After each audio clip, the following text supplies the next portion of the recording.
Bonjour à tous, ravi de vous retrouver sur cette chaîne. Nous allons commencer cette vidéo par l'inflation qui revient souvent dans les débats en ce moment.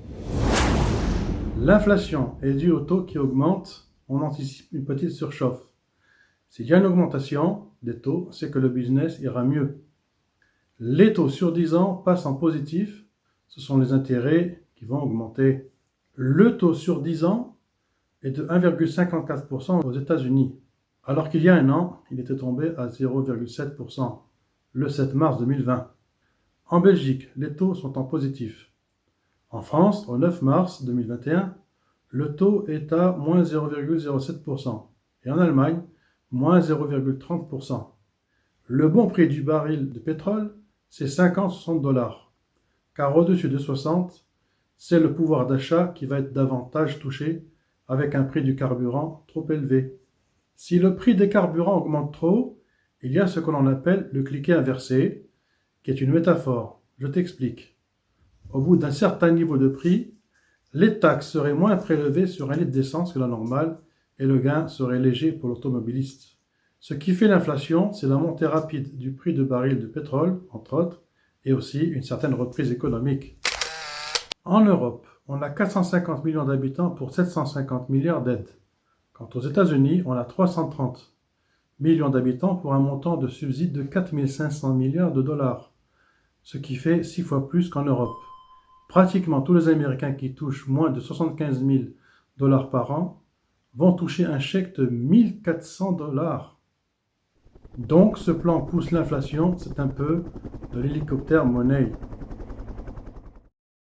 Au passage, les subventions qu'octroie l'État français, l'État belge, aux entreprises est en quelque sorte un petit tonneau des Danaïdes. En Belgique, c'est tout de même 45 milliards d'euros. Pour ce qui est de la dette, la base de la dette ne sera pas remboursée. On continuera à faire rouler la dette comme nous en avons déjà parlé plusieurs fois dans des vidéos précédentes. Action Bourse analyse. Les gens rachètent les valeurs des canards boiteux en pariant sur la hausse future de ces valeurs lors de la reprise économique. L'action Sanofi en baisse suite que le laboratoire a jeté l'éponge sur la recherche du vaccin Covid. Malgré qu'il produit le Blockbuster, un médicament qui rapporte 1 milliard d'euros par an, et Lantus, un médicament pour les diabétiques qui rapporte tout de même 6 milliards d'euros, Sanofi ne donne pas confiance aux gestionnaires qui voient l'échec sur la recherche du vaccin. Ils vendent donc l'action. Pourquoi LVMH monte alors que tous les magasins sont fermés en Europe? C'est que l'Asie cartonne. Tout le monde dit que l'économie va repartir. À suivre. Lundi 8 mars 2021, de gros indices qui ont augmenté à la bourse. Le CAC 40 était à plus de 2,2% et passe à 0,26% le mardi 9. Quant au DAX qui était à plus de 3,3%, il passe à 0,45% le 9 mars. 2021 est une année de stock picking, mais il vaut mieux avoir des ETF. Ceux qui font du stock picking, lundi 8 mars, ils ont gagné beaucoup d'argent, car ils avaient de belles valeurs. Les ETF, depuis plus de 10 ans, progressent. Acheter un ETF coûte moins cher qu'un produit acheté dans une maison de gestion, qui prend au passage dans les 2% de commission. Un ETF, lui, coûte 0,45% de frais, donc 5 fois moins. Le CAC 40 plafonne à plus de 6000 points le 11 mars. Toutes les bourses dans le vert. En bref, quand il va y avoir de la liberté, les gens vont se lâcher.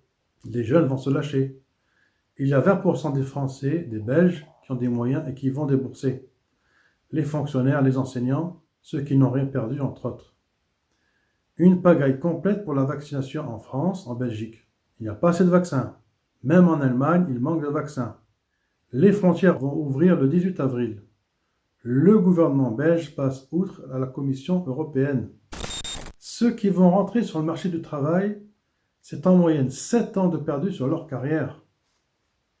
7 ans sur lesquels ils n'auront pas d'avancement. Au lieu de rentrer à 100, ils rentreront à 80. Ils seront donc amoindris sur leur retraite, malheureusement. Starlink, le kit de la constellation des satellites d'Elon Musk, satellite en orbite basse, est disponible. Starlink à suivre, s'y intéresser pour les investissements dans des régions enclavées du monde.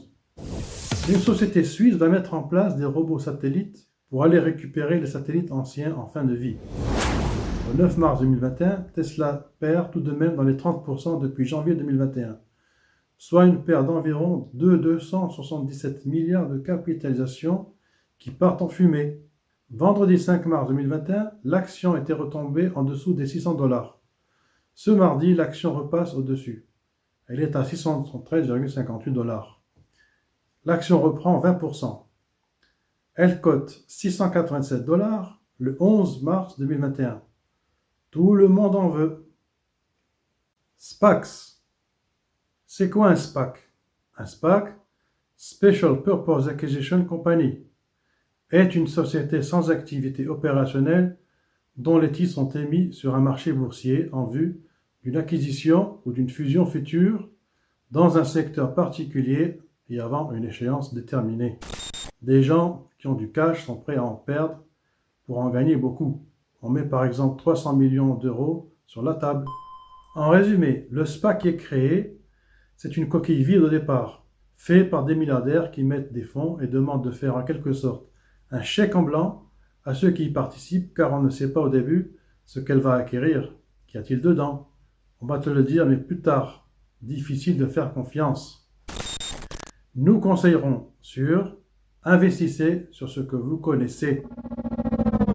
Voilà, ces derniers mots concluent cette vidéo. J'espère que le contenu vous a plu. Je vous dis à très bientôt dans une prochaine vidéo. Ciao!